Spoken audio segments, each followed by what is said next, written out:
Okay, here we go. So pleasant good morning again, everyone. Good to see everyone. This is a very important conversation I want to have with you all. Very important conversation I want to have with you all because I want to make sure we are prepared as we go out into the field. You can use the chat, everybody. Thank you so much, Monique. I just saw your comment. You can use the chat. Please remember to use the chat. If while I'm talking, you have a question, drop it in the chat. You have a comment, drop it in the chat. I will go back and forth. I will navigate that. I will grab it. I will run with it. I will do the most as best as I can. And so I want every one of us to be mindful as we do this work, the importance of self-care. And so I'm going to give you the background to how this came about. Everybody remember the 2020 pandemic, and then George Floyd happened, and so much happened in that year, and a lot of stuff going on. A lot of stuff going on, just like is happening now. So much. I don't know if some of you picked up that immediately after the election, there was a lot of things on social media where people were saying, "Dear Black woman, rest." And I smile because it was a popular conversation everywhere. Dear Black woman, rest. Because people were saying, we have done so much. You have done so much as Black women. You have stood there. You have done a lot of mothering. And this comes out, if you trace the way Black women have done mothering from way back, especially when our ancestors were dragged here, you will learn so much. Some of you don't even realize that Black women breastfed slave owners' children. I want you to think about that.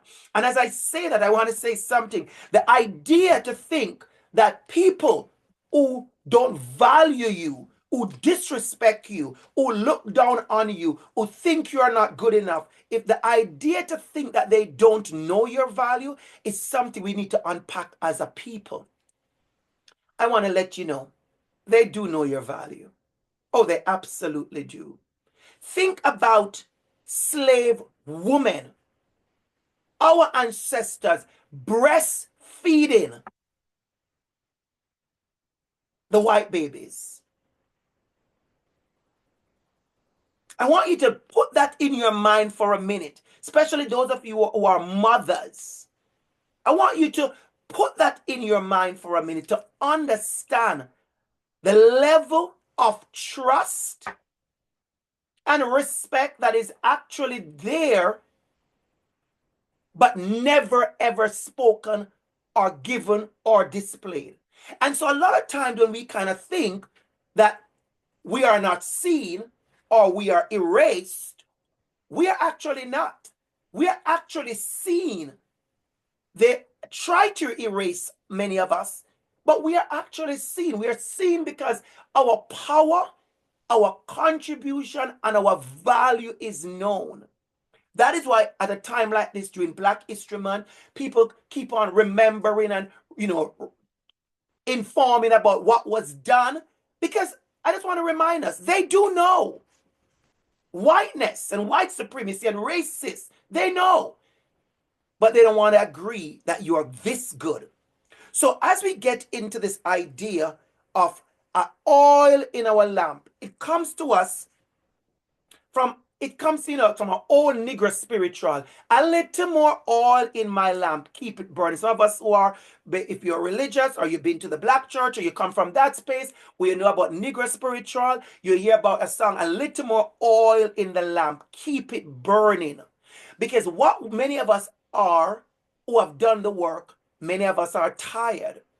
And many of us, when we get tired, we get perplexed and we disappointed. Keep it burning. Absolutely, Monique, till the break of day. And we have to understand that what is oil? So for some of you right here, the oil could represent courage. You want some more courage. The oil could represent patience. The oil could represent stamina. The oil could represent love. The oil could represent self-care. The oil could represent your need for community. The oil could represent your need for companionship and family and someone to just let you know you're going to be okay. But the trick to understand is we need that oil because of the racism and the anti-black racism and the anti-blackness and the microaggressions, the hate, the slurs, the constant struggle to show up twice as hard to get half as much. You have heard these things as a lot. Many of you grew up hearing that. You have to work twice as hard to get half as much. Some of us, we have come to accept those things. Some of us, we are trying to disrupt those things. But in all of us, as we are doing that, we need the self-care. So, as we're doing this conversation, as a teacher, a future Black educator, almost a year into the program, going on your second practicum, in navigating the spaces, going into spaces, what do you need oil for? What is it that you need more of?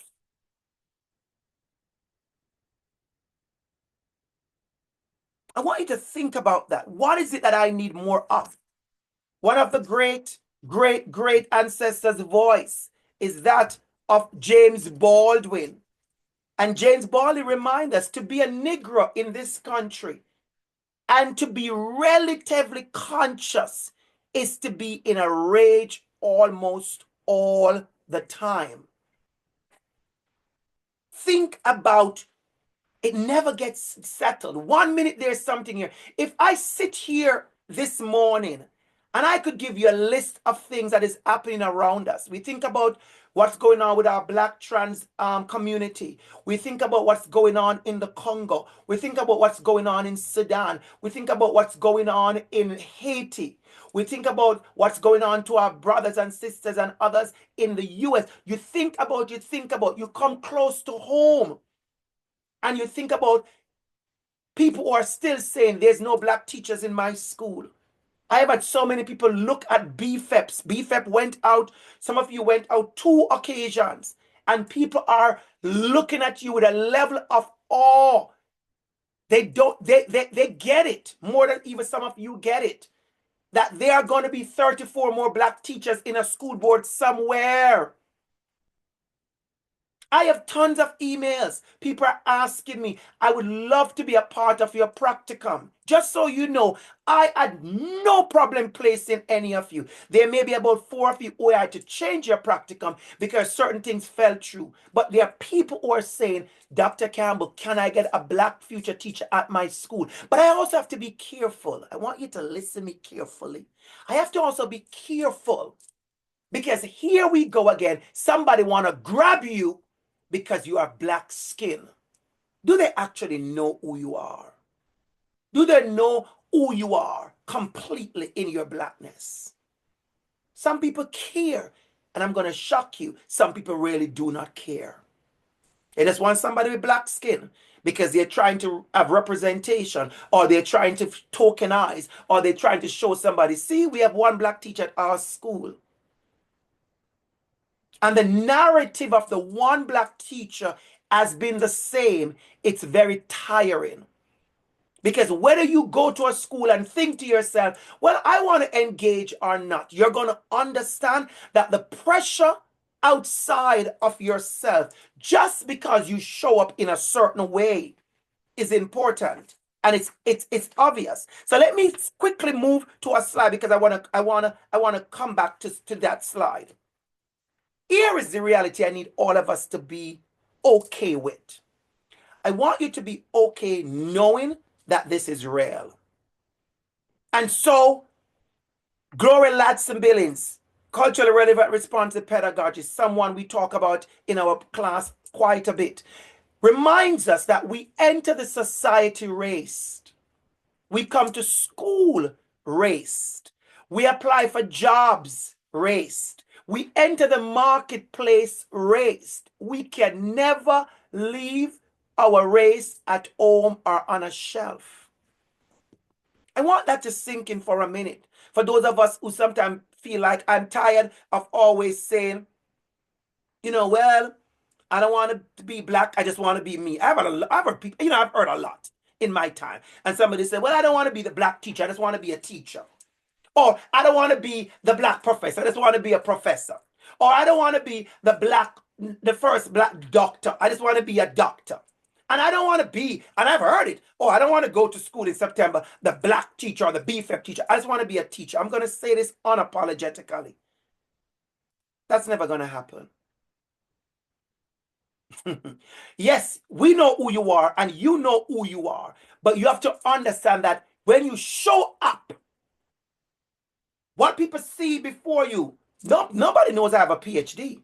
When I walk into an airport, on a flight, anywhere, in a store, they just see a black man, a tall black man, a tall black man with a strong voice, a tall black man with a strong voice and a strong presence. That's the only thing that kind of throw them off sometimes. Because when I walk into any space, I walk with a level of courage and presence that they kind of go, I wonder who is he? I wonder what he does. But I can never walk in a place and say, well, I'm just me. I don't want to be black today. So Glory Lights Billings reminds us that because we are plagued with the social construct, we have to find ways to live our lives and participate in society with one aspect of our identity that seems to enter the room before we do. How do we navigate society? So Toni Morrison, I bring another beautiful, powerful voice in the room. Toni Morrison says the very serious function of racism is distraction. So when you say you don't want to be distracted, I agree with you. I get it. I get it. Because constantly have to engage in this conversation is a distraction. We have seen so many cases where black men went into the Starbucks. They just go there for a meeting. Black men who play football. You see it on the video I show you about racism. He cried. He said, I just want to play football. Another black guy in hockey. He said, I just want to be a hockey player. Thank you, Monique. It's exhausting.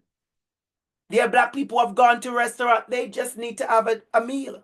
Like for me, I just want to sit on the plane and live my best life.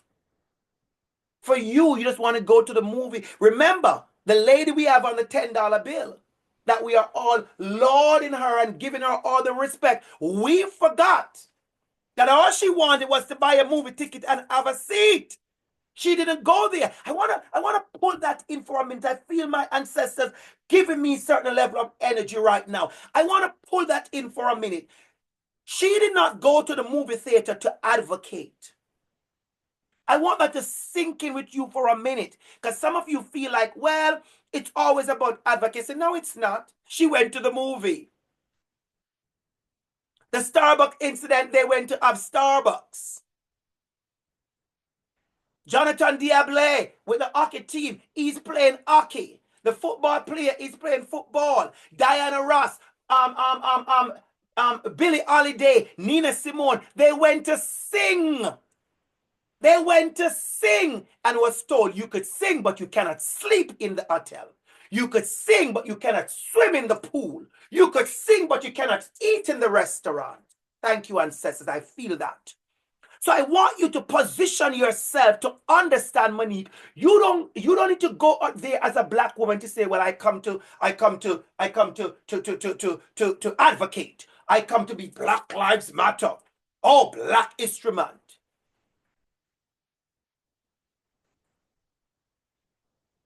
Because as you say, Monique, it's a constant exhaustion of microaggression, macroaggression, the constant anti-blackness. Well, why are you wearing that? And oh, I think you should have another hairstyle. And oh, your parents come from here. And oh, the constant questioning of you to be in that mode of always, as Toni Morrison says, explaining yourself.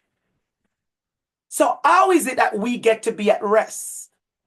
And so we have to remember, as Teresa the Songbird said, black isn't something you choose. It's something you cherish. I really want you to drink on this a little bit, everybody. Black isn't something you choose. It's something you cherish.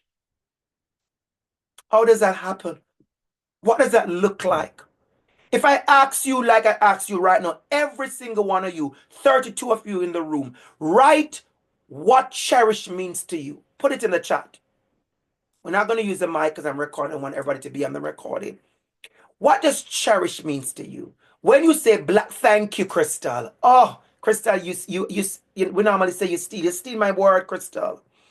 Embody, embody, love and respect. Thank you, Chloe. Thank you, Kulton, to honor, beauty, to all dear Faduma. To all dear.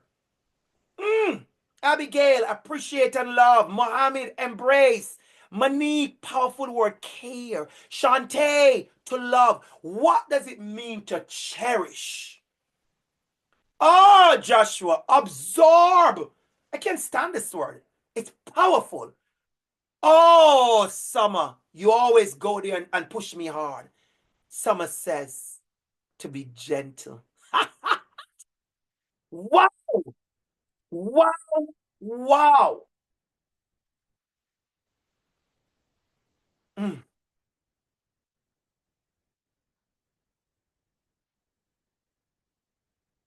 that was hard. You just hit me hard, Summer. You just hit me hard. To be gentle with. How many of us, how many of you are gentle with yourselves? How many of you listening to this recording a month after, 2 months after, a year after? How many of you know as a black person how to be gentle with yourself? How many of you understand the need to be gentle with yourself? Thank you, Monique. Learning to be. I love how you're having dialogue, Monique, with me. Learning to be. And I want to thank you for that, Monique. Continue to learn how to be gentle. I know I feel a change in my energy just now, and that was caused by your comment, Summer. We are not taught. Monique, you better stop right now. We are not taught to be gentle.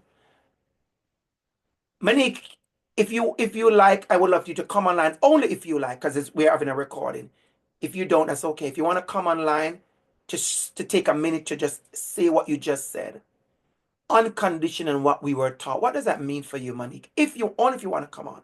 As Yeah, stay a after me. black woman, um, they talk about like hyper independence and things like that, especially like being raised in a single parent household. It's like we don't really get time to unwind. We're always on the go. We're always having to be everything. So there's a lot of times where we think that we have to do all those things. And with love is presenting in a struggle way. And recently, I told myself I don't want to struggle anymore. The love that I require for myself and the love that I want to give to other people does not require a struggle. So the when I say conditioning, it's that feeling of having to be responsible for everything and everyone, which could be true, but Yes. also it's not misplacing yourself in the process. So I Wow. had to tell myself, I deserve to have nice things. I deserve that love. I deserve that comfort. I deserve everything that I'm pouring into everyone and into everything. I deserve that as well. So right now, if it's not pouring into me, I'm not drinking it. Wow. Wow. Thank you. Thank you. You said that you use a few magic words. And if you follow my social media, you'll notice you said deserve. I could unpack the word deserve for 2 hours today. I could unpack the word deserve for about 2 hours today. How many of you us understand that we are deserving as black people? How many of us understand that we are deserving of softness? How many of us understand that we are deserving of the positions and the power? Do you know how many of us, like myself, who get a job at a university like this, we can't stop thanking everybody, thinking that we don't even deserve to be here. You have to know that you deserve. But I know what's happening. The moment you behave like you deserve, they say, well, here goes Monique. She's arrogant. Or here goes Dr. Campbell. He's all of that. I am actually all of that. Because I have earned the all of that status. I have worked for that. You know, we had a situation. I made a comment the other day on Sunday at my brunch, but I didn't finish the comment. When I said, you know, I don't work for free. And if people ask me to do things and they just can't afford me, when they said my price is high. And I want to unpack that a little bit more because I want people to understand the reason why I said that is because I am qualified at what I do. I am not trying to run a scam or do a stunt.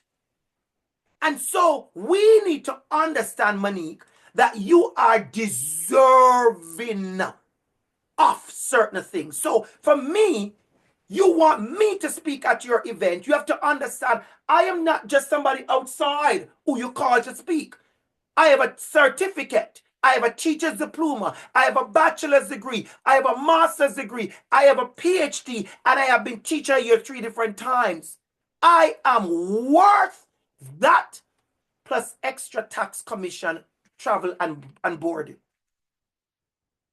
And when you know what you are worth, it's sometimes problematic. Because remember, Monique, you just said it. We were not taught how to say we worth, say we value, how to negotiate. And that is why this code comes to you from the Anti-Racism Directorate public meeting that were held not 16. I want you to see that comment. So a lot of people keep on thinking, well, this is new. What is new? What part of the struggle is new? The tokenism is not new. The push aside is not new. The using you only for a photo op is not new. Only noticing you during Black History Month is not new. Microaggression, macroaggression is not new. Those things are not new. Deficit thinking about who you are, what you can do, where you are from, your ability, those things are not new. Surprising that you live in a beautiful house and that you own certain things, those things are not new. And so this was a voice of a worker that says they are afraid to speak out. They are afraid that it's going to be a career limited move. Because what happens is that you become targeted. What happens is that you become marginalized. What happens is that you are characterized as the oppressor, as the problem. Let me let you in as my student why I do not hide who I am. Anybody ready for my response? Get ready. I do not hide who I am because I cannot hide who I am. Simple answer. I don't have the privilege of showing up as less Black. I don't have the privilege of showing up as less Jamaican. I've left Jamaica 24 years. I don't speak with any accent except Jamaican accent. I don't have the privilege of walking. I know people who have left their country a million years and they hold so dear to that British accent. They hold so dear to it. And they just reached the place a couple of months now, or a couple of years. But they think that this accent gives them privilege. It gives them access. I'm going to show you a chart, especially since we have so many Black women in this cohort. This something that I saw and I really, really liked when I saw it. You can find it, the references there. You could find it at the bottom, the references there. You could find it on Google as well. And it talk about the problem woman of color in the workplace. A woman of color. And that includes Black, brown, anybody who's non-white. And it shows you, and I'm going to say this is quiet on spot. and you could put the man in there, it's quite on spot. You enter the organization, there's a honeymoon, everybody likes you. Then the reality sets in. Every now and then you get a little reminder that you are othered. Because some of us, we forget. I have seen a lot of black people got hurt. I have seen black people get very hurt because somehow oh, you didn't know I was going to call us out today. Oh, you didn't know I was going to call us out. Because somehow they forget that they are black. Because being rich or being well off or being privileged doesn't buy you certain access. Having all your friends are white, being the only black person in all your white friend photograph doesn't give you certain privilege. I know I'm hitting hard. I intend to hit hard. I intend to hit hard. Because I have seen the damage when we forget who we are. When we do not cultivate who we are, when we do not walk in who we are, when we struggle to who we are, I see it happen all the time. And so there is an injury and a microaggression and a denial of the racism, and all of a sudden the black woman exits this cycle. This sad cycle, I call this the sad cycle. This sad cycle is very popular. This sad cycle is very popular. How we have harmed ourselves and how people have harmed us. Now I'm going to show you a little clip. I want to show you a little clip. It's a little funny clip, but I want to show it to you. And I want you, when you see this clip, some of you may know it comes from one of my top 3 movies of all times. There's a number of messages in it. We're not going to unpack it today, but there are a number of messages in it that I want you to just take. So this clip comes to us from one of my favorite all-time movie ever, The Color Purple. And I want you to just take a clip of this. So let's get into it. Make sure I share the sound. Here we go.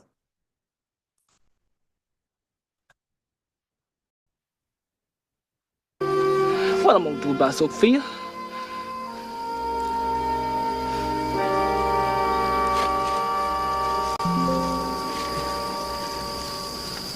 Beat her.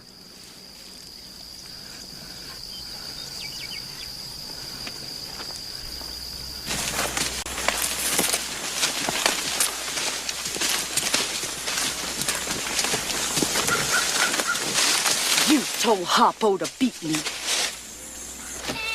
It was that mule, Paul. Old Joey, old Joey the mule, I tell you, I was out there trying to plow that Northfield, and the mule just went crazy. He started kicking and bucking, hitting it right there. Bust my eye, bust my lip. All my life I had to fight. I had to fight my daddy, I had to fight my uncles, I had to fight my brothers. Girl, child ain't safe in the family men's. But I ain't never thought I had to fight in my own house. I loves Harpo. God knows I do. But I kill him dead before I let him beat me. And that's a hoof print. Did you really let the hoof print that, Paul? No. I want to stop there. Before I continue, I see your hand, Summer. Go ahead.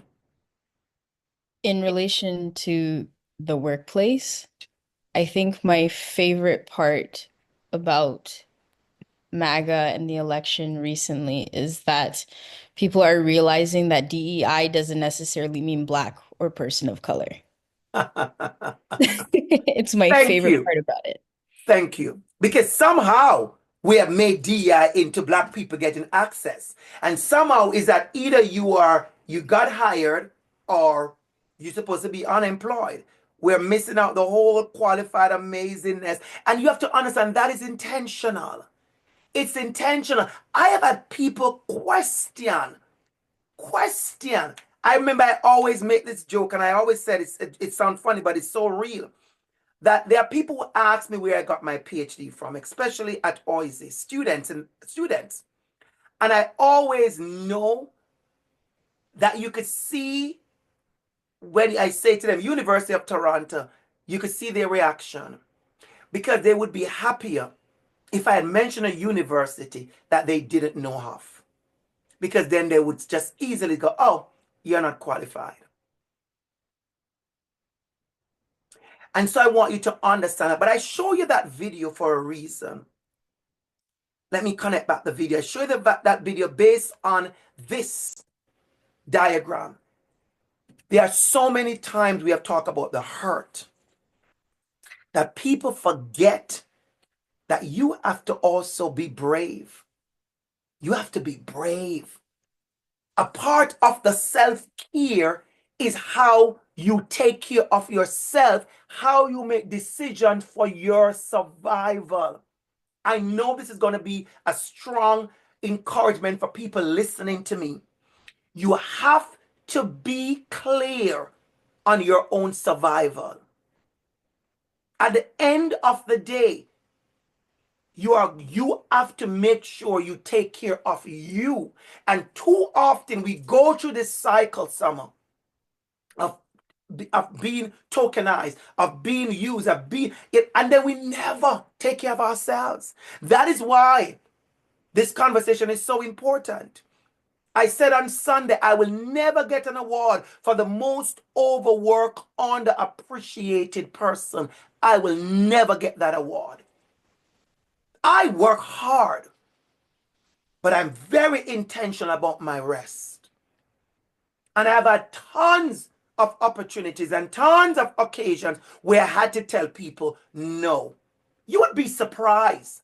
I would tell you stories, you'd be shocked at how people have no issue demanding your time. People will see you stand up there for 4 hours to talk, and right after you step off the stage, they need 40 minutes of your time to have some private conversation. Nothing says to them, you just spoke for 4 hours, you are tired.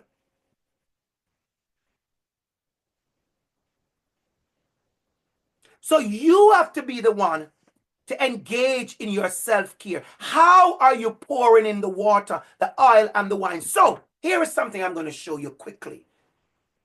I have used this picture. Maybe you have seen this picture from me maybe 10 times. Well, live long enough, you'll see 10 more times. I want you to understand that this year is something that all of us talk about, and it's the resilience. And we have had to be resilient. Many of us, we are literally that rose in the concrete. Nobody expects us to bloom. And that sometimes happens not just because of your race. That happens sometimes because of your abilities or your disability, your sexual orientation, your gender. Happens because of where you're from. Happens because of your religion. Low expectation, deficit thinking, not valuing you, and so you keep pushing out. Many of you are experiencing this. Don't think I don't know. Many of you in this program, you are experiencing this. You are that rose breaking through in the concrete. There's a song that I love, Monique. It says, if I could, I'd protect you from the sadness in your eyes. Give you courage in a world of compromise. Yes, I would if I could. See, I need to get some money for my singing. I'm going to studio with Beyonce later on. Right? I know, right, Summer? But I wish if I could do so much. I always sometimes just think, you know what, if I ever win the lottery, I just pay for everybody's school fee. Like I would. If I could. So I know for a fact that many of you are a constant state of resilience. But here is a fact. I want you to listen to me. I want you to balance this. We shouldn't have to always be in a constant state of resilience. Because there are things in our society, there are things in our world that has forced us to be in constant resilience mode.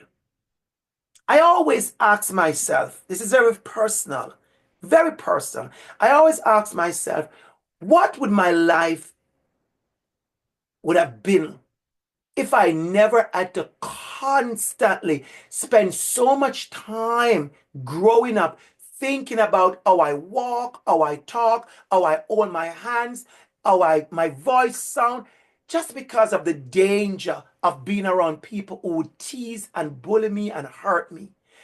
I asked myself, if I could just be, you think I'm a star? I would be a superstar. But I spent so much time. Many of you have spent so much time trying to just prove who you are. When does it mean? When do you get to be at rest? And so here is what I want to present to you. The opportunity to understand, as Monique says, that you deserve to be watered. You deserve rest. You deserve softness. You deserve not always have to be fighting to be seen, to be heard, to be selected, to be chosen, to be given the opportunity, to be promoted. You deserve that. And that is why that self-care is important, because the truth is many of us, we are not getting that. So this is why my final lecture to you is so intentional, to say to you, what is the reality out there as a Black young teacher going into the classroom? What will be the reality? You are going to see that the second day you late, there will be a conversation, and you're going to be shocked like, but I see that the lady next door is late 5 times. The lady next door is late 5 times. But they're calling you for a whole meeting. The second day you were late. A whole meeting, including sit down in the chair and somebody taking a minutes. You are going to understand what some of these things, because let me be very frank with you. Many of you have been protected from these things. I'm just going to be very frank. Because your parents have protected you, which a good job they have done. And you have gone to undergrad, and now you're at master's. Some of you have never had to adult in a certain way yet.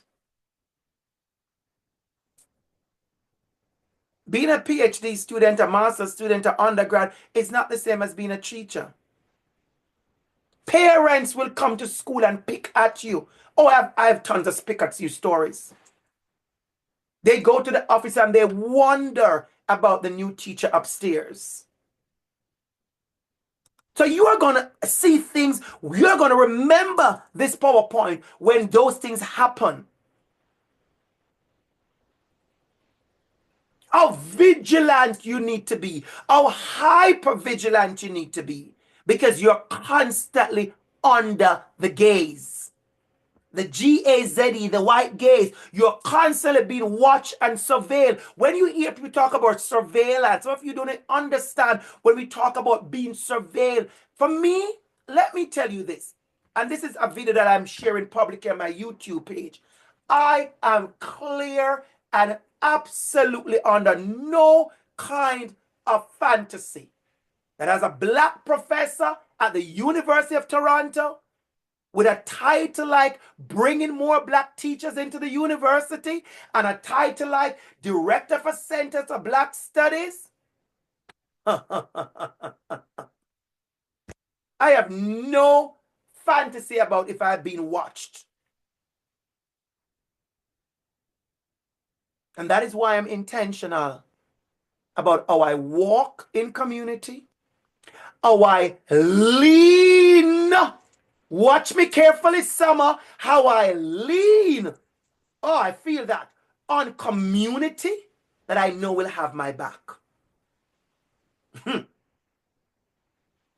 Because if you think your PhD and your fancy titles can protect you, go Google all the PhD and fancy title people who have been dragged. So I am in no kind of fantasy. And because of that, before I got you to Summer, let me segue into this. Because of that, my self-love is foundation of my practice. You wasn't ready for this slide. My self-love is a foundation of my work. I tell people all the while, you could love me, but you can't love me like I love me. I am no apology for that. None of you can love me like I love me. And many of you need to love you more. Many of you need to learn how to choose you more. There are many black folks who I know who they are not giving themselves the love that they are supposed to give themselves. So without it, the other efforts fail. Giving ourselves love, we provide the inner being with opportunity to have the unconditional love we may have always longed for to receive from someone else. Audre Lorde said, caring for myself is not self-indulgence. It is self-preservation. Ah! I don't think you got that. Caring for yourself, Monique. Caring for yourself, Crystal. Caring for yourself, Isaiah. Caring for yourself, Vanessa. Caring for yourself, Kiana. Loving who you are, Chloe. Annabella, loving who you are is not self-indulgence. It is preservation. Because guess what? You have to be well enough to be good enough. When you hear Dr. Campbell boast and I said I'm good at what I do, it's because I take good care of myself. And taking good care of yourself doesn't mean plane ticket and vacations. Taking care of yourself can simply mean the ways in which you make sure you go for a walk. The ways in which you soak yourself for a good shower, a good bath after a long day. The way in which you give yourself a cup of tea and just sip it while you just relax in your pajamas. The ways in which you sit silent for a while just to listen to your body. I'll let you in on a secret that many people don't know. I am a talker and I love to be outside. But if you ever see me by myself, you will be shocked. I'm one of the persons, Summer, who goes to a beach and I am so relaxed on the bed on the beach that you hear. You'd be like, what is going on? The man over there is snoring.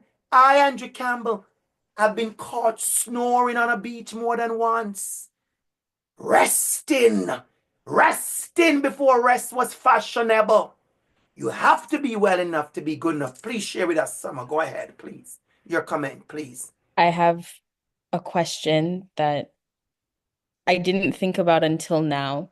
Yes.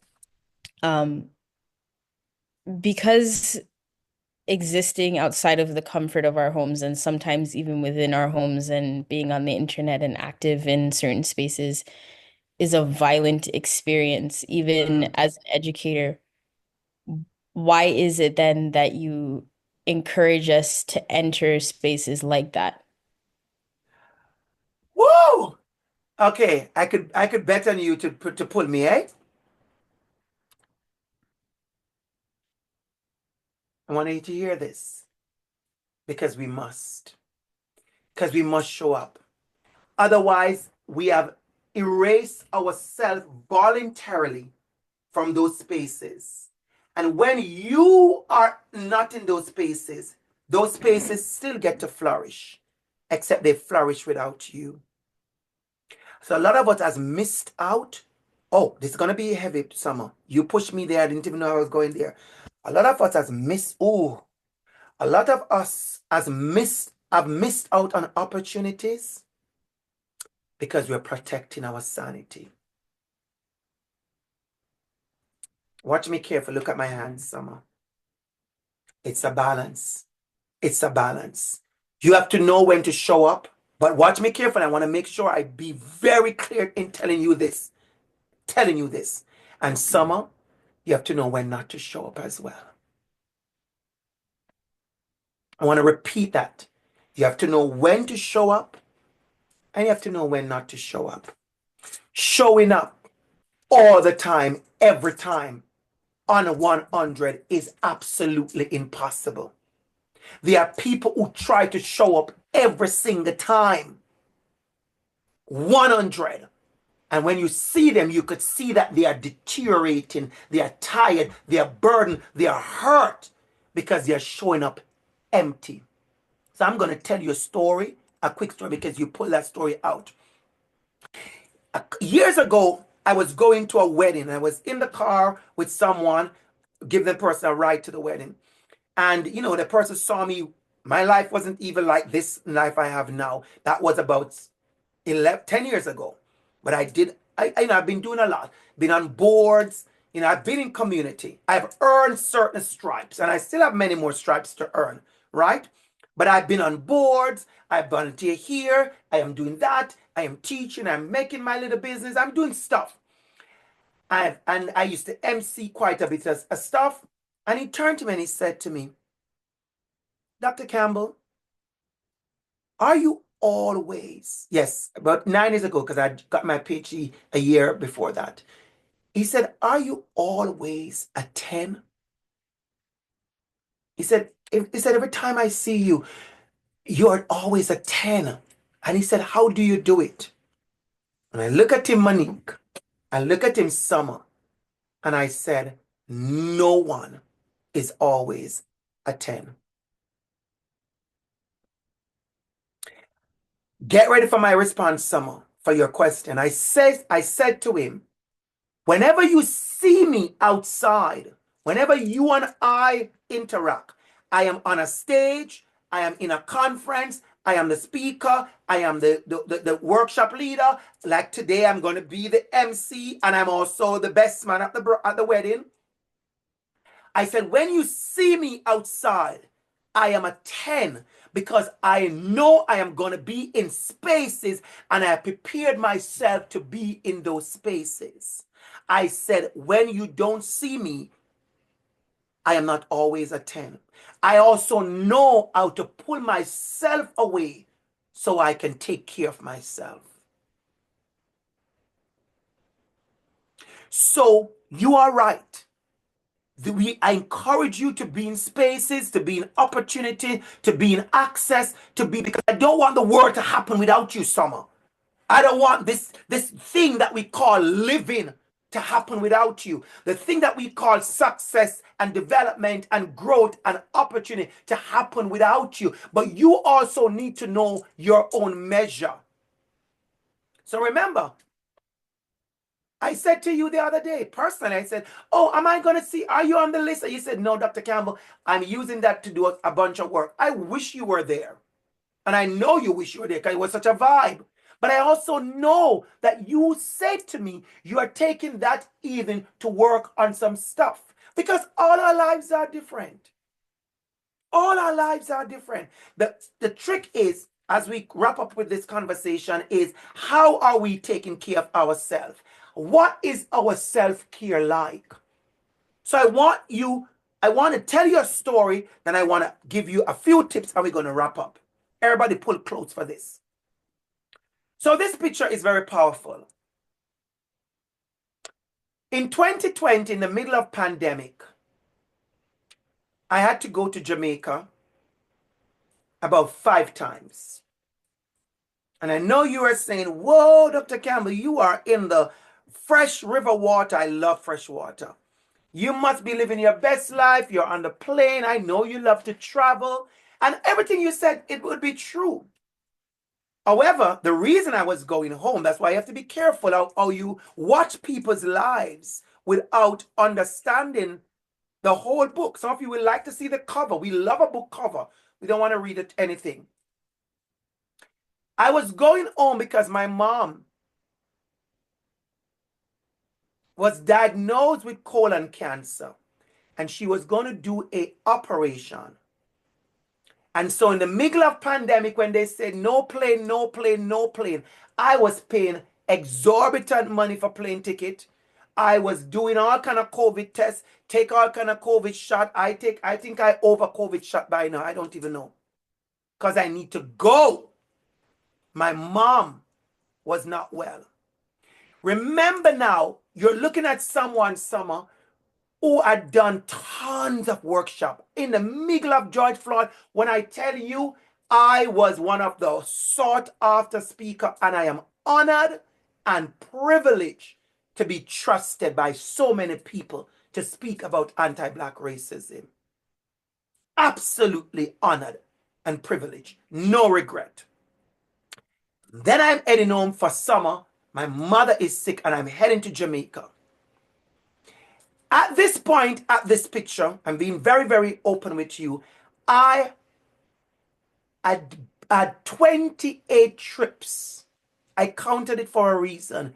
28 trips between the doctor, the clinic, the hospital, the pharmacy, the surgery, the private hospital. I have had 26, I said 28. 28 different trips. 2 days before this picture, I sat in the parking lot of St. Andrew's Hospital in Kingston, Jamaica, and I cried. And if you look at my social media, you'd see me everywhere at the mic. I was just doing the most. And I went to the river to just be in softness. And when I took the pictures, this and a number of pictures, somebody took this picture of me. I was about to post a picture, Summer. Like I always do. And something says to me, you can't post that picture. I will never forget. I've told the story maybe 10 times already, so you'll see versions of the story online. That's a new story. It's not a new story. A voice said to me, you cannot post this picture. Watch me carefully. I feel it again. No one wants to see you at rest. I don't think you get it. Something says to me, if you post a picture like this, Andrew, that's me, I am Andrew, people are going to see you at rest. People want to see you as the black, anti-black racist warrior you are. They don't want to see you resting in a pool, living your best life in fresh water. They want to see you fighting. They want to see you say Black Lives Matter. They want to see you say this. They want to see you turning over the table, flipping the tables, chaining yourself to building, sitting in a tent, turning up at young and Dundas, sleep lying in the street. Because I've done all of that, you know. I am not new to the game. They don't want to see you 2 o'clock on the steps on College Street of the police head office, which you did years ago supporting Black Lives Matter. They don't want to see you doing that. They don't want to see this. They want to see that. They are looking for a black champion. They are looking for a black warrior. They are looking for a black advocate. They are looking for a black leader. You said, you like to say you are the great grandchild of the great warrior Shaka Zulu. You like to say you are the great grandchildren of the ones who choose to throw themselves overboard. You like to say you are the great grandchild of the ones who would have poisoned massa, who run from the plantation, who burned down the cotton fields. That's who you say you are. And nobody wants to see you now in a pool of fresh water, living your best life. That's not what people want to see. I struggled. The first time I talk about this, tears ran down my eye because I know what I felt.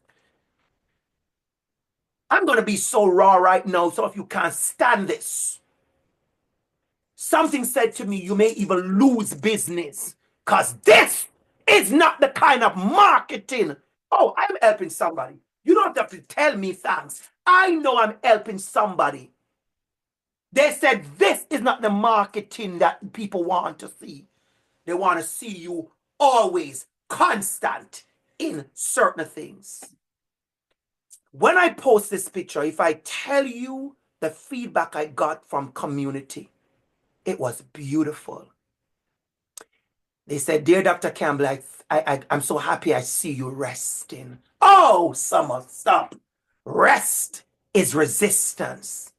I got inbox messages from people said, Dr. Campbell, I voice note people crying. Dr. Campbell, thank you for showing me how to rest. Because I talked about the fact I made a post You could go on my social media and find this picture, 2020. I made a post. Oh, I struggled to post that I was resting. So no Summer, no Kiana, no Monique, no Mohammed, no Isaiah. Dr. Campbell don't want to always see you bent over the book just non-stop. I don't need that from you. I want to see you with your friend having a drink. I want to see you going to the movie. I want to see you balancing your life so you can take rest.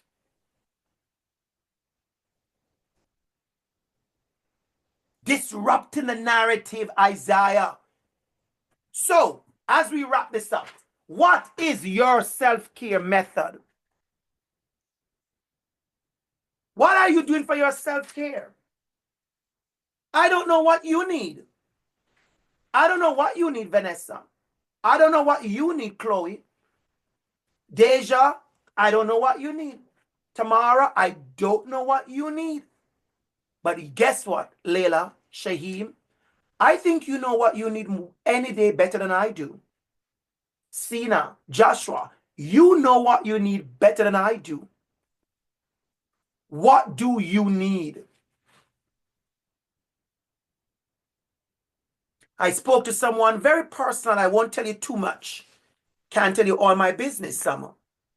I spoke to someone the other day, and I said to this person, I know you getting to know me, but you see me up there and you see my high energy all the time. I said, now that you're getting to know me on a closer level, you are going to see parts of me that nobody gets to see. And I said to this particular person, you're going to realize that there are days that I get up from this computer after 12 hours and I go into my bedroom and I'm not coming back out and it's 6:30. 6:30 p.m. I have given 12 hours of energy. I am in my bedroom. I am eating wings. I have ordering some snack. I have ordering sushi. I want extra ginger. I want the light sauce because I have blood pressure. I don't want them to try to kill me. I want 2 natural juice. I want mango tapioca. And I want extra tapioca. 50 cents more, they say. And I'm watching 4 episodes back to back of messy television like the Housewives of Potomac. Or I am shouting at the TV because I'm watching The Night Agent. Or I'm doing a rerun of one of my favorite movie ever, The Blacklist, and I can't believe for the second, third, fifth time what I'm seeing. Or I'm watching Angelina Jolie in one of my favorite movie ever, and I'm just saying, run, Angeline, run, Angeline, run. Take out the gun, shoot, shoot, girl, he's coming. Or I'm watching one of my favorite movies for the 20th time, Memoirs of a Geisha. And I'm watching how she put on the makeup. And when the line says, today you become geisha, I am excited again as if I'm watching the show for the first time. I am wrapped up in unbothered softness. I am in self-care mode. And my friends will tell you, they text me and they see me read the text and I'm not responding.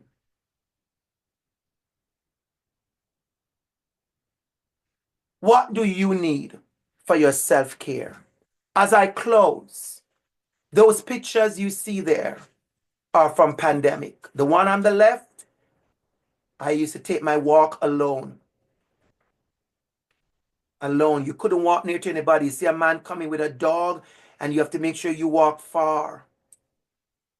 But I remember one day, Vanessa, I was walking, right? This is in Ajax.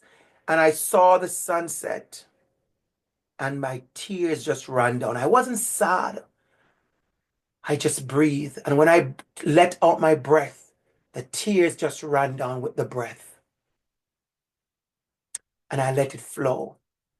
I watered the tears water my soul.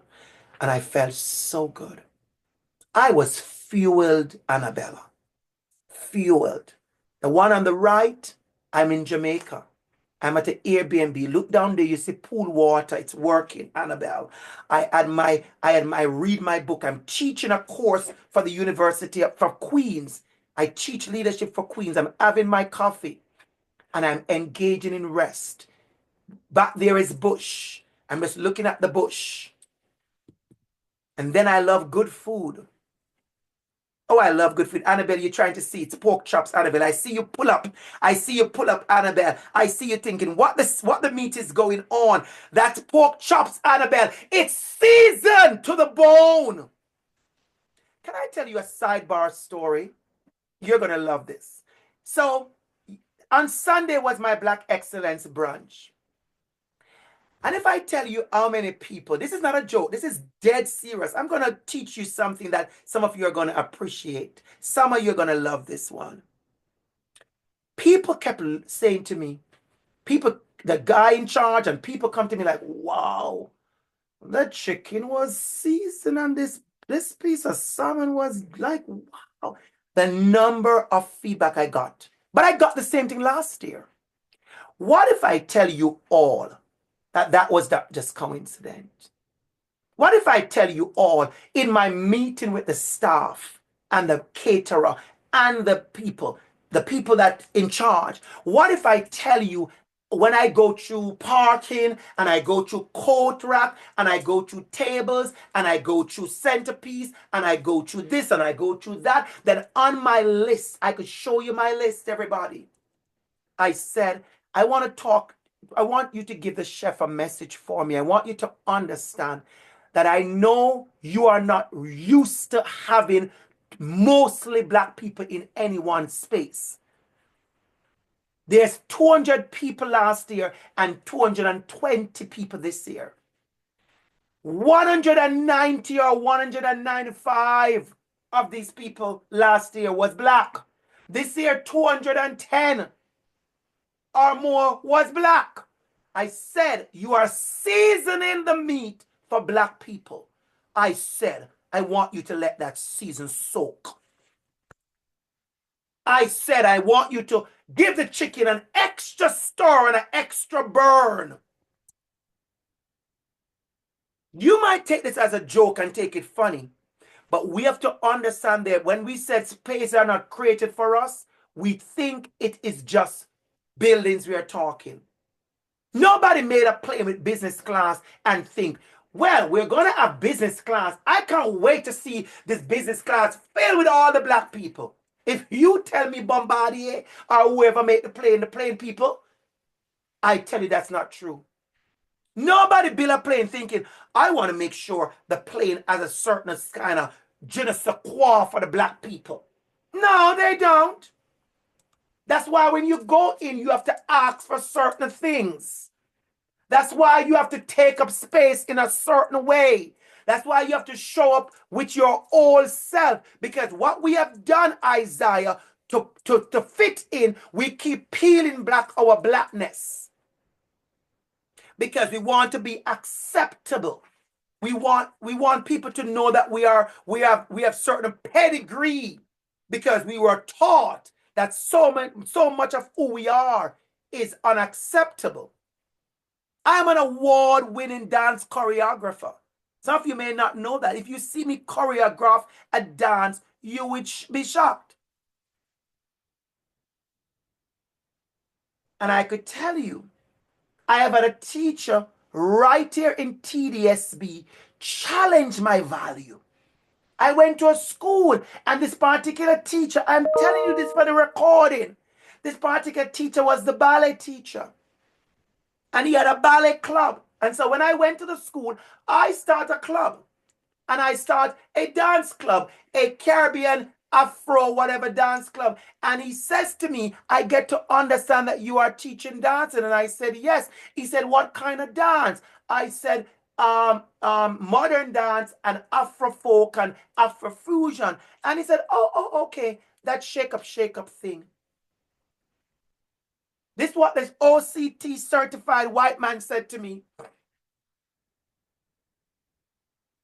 Now, Crystal, I am already in deficit. This man already spit on my talent. This man already put me on nobody list.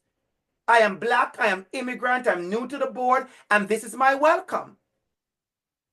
So now I have to go do what our parents said we had to do. Now I have to pull on the twice as hard. Oh, I feel that just now.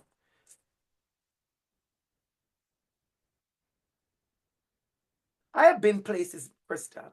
I have been through stuff, Crystal. I talk to you from my heart, from lived experience. Now, Crystal, I have to go do twice as hard to get quarter of this man's respect.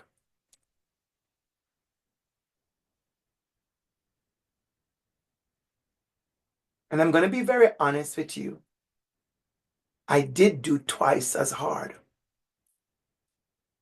I think I did 3 times as hard. Because now I have something to prove. And what I have to bring to the school is not just shake up, shake up. If I tell you the effort I put in getting costume for those girls, and when the curtain opened at the Christmas production at that particular school, and my girls, black girls, ran out on the stage, it is still talk about at Charles W. Webster on Kiel and Eglinton. That teacher is long gone.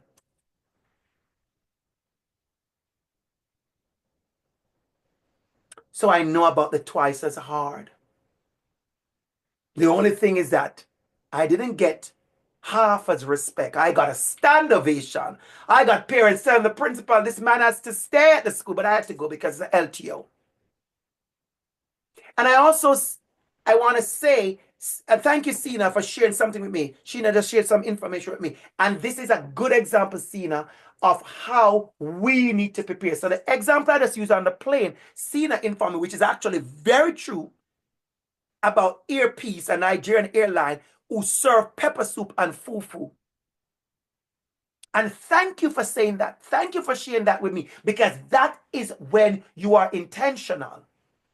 So that is what I need from us, to be intentional in how we do this work. And so in closing, everybody, I'm going to go through this in the next 3 minutes. Be intentional about loving yourself and choosing yourself. Hashtag deserving Monique. Educate and equip yourself with the skills for this work. Nobody should ever question that you got this job because of DEI. If you know how many persons applied to back the job that I applied for the University of Toronto, nobody chose me because I was nice. Nobody chose me because I was drop dead gorgeous. They chose me because I'm good at what I do. I am very good at what I do. And Chloe, the more you know you're good at what you do, the better you're going to be. The more you know, Kiana, that you are good at your spoken word, the better you're going to be. The more you know, Isaiah, that you are absolutely engaging, because you are, the better you're going to be. Let nobody tell you who you are. It's okay to know who you are. It's not arrogance. Arrogance is when you speak highly of yourself and you can't back it up.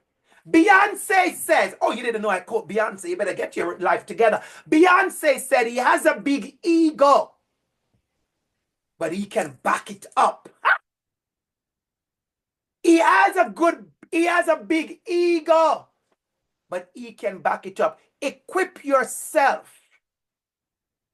Don't walk into the deficit trap. There goes the black girl. I bet you she doesn't have her lesson plan. And then when they ask you for it, you don't have your lesson plan. Are you serious? Are you serious? Are you really serious? Really? Okay then. Value what you do and what you contribute. Start your day with self-affirmation. Surround yourself with people who are like-minded and those who pour into you. And let me be very clear on this. I want to be very clear on this. Like-minded does not mean black people. People who are like-minded don't necessarily need to be your fellow black persons. But the people I surround myself with, they pour into me. I have Asian friends who have poured into me. I have white people in my life who have been my friends in ways that have opened doors. I am never the afterthought friend. You see me at my friend's wedding, you take note. I will be asked to give a toast or bring a speech or to do something. I do the most. I show up. I'm not an afterthought. I am the one have to kind of hold back on the invite sometimes. So I want you to learn how to be in company when people respect you. Some of you don't even realize you are not being treated well. Some of you have accepted mediocrity and think that it is okay. I'm going to give you some more Uncle Andrew talk. Don't you worry. You have a right to your feelings. Allow yourself to feel whatever you feel. Take time for your physical care. There are some of you who like to go to the gym. Don't you give up on your gym. Some of you like to take your long walk. Don't give up on your walk. Do it. Physical routine is important. Don't tell me you cannot find time. I know I can't find time either. But I have to do something. I use my step in my house. My house have too many steps. I go down the step 4 or 5 times a day. I physical. Because there's too much step in this house. I do my steps. Last slide for the day. Build your network, everybody. Build your network. Build your network. Rest. Build your joy. Don't you ever lose your joy. I don't want to see you always looking like you're sad and you're down and you're always looking like you're running behind for 10 clicks every time. No. Know that you deserve softness. Know that you. So, in closing, I'm going back to how we started. Going back to the first page how we started. Want you know to get oil in your lamp. Keep it going. Keep the oil in your lamp. Keep it going. Keep it going. Keep it going. I'm going to close there. I'm going to stop right there.